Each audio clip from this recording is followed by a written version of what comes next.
భారతదేశంలో వాయు కాలుష్యం ప్రాణాంతకంగా మారిందని అన్నారు ప్రపంచ ఆరోగ్య సమితి మాజీ ప్రధాన శాస్త్రవేత్త డాక్టర్ సౌమ్య స్వామినాథన్.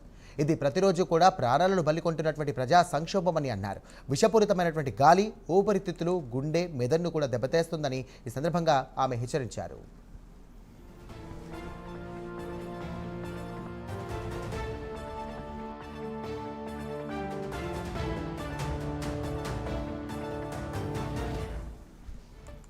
వాయు కాలుష్యం వలన హార్ట్ అటాక్, మెంటల్ డిజార్డర్స్, అలాగే క్యాన్సర్లు కూడా వచ్చే అవకాశం ఉందని స్వామినాథన్ అన్నారు. భారతదేశ గాలి నాణ్యతా ప్రమాణాల ప్రకారం WHO ఆరోగ్య ప్రమాద కారకాల్లో ఒకటిగా ఉద్భవించిందని స్వామినాథన్ అన్నారు.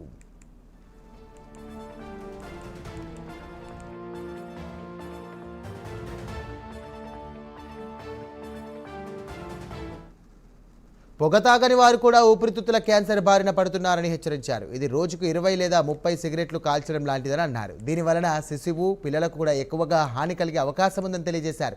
శిశువులు గర్భంలో ఉన్నప్పుడే ఆరోగ్యం పాడయ్యే అవకాశం ఉంటుందని అన్నారు. అధిక కాలుష్యానికి గురైన తల్లులతో తక్కువ బరువుతో పుట్టడం, అకాల శిశు మరణాలు కూడా సంభవించవచ్చని అన్నారు.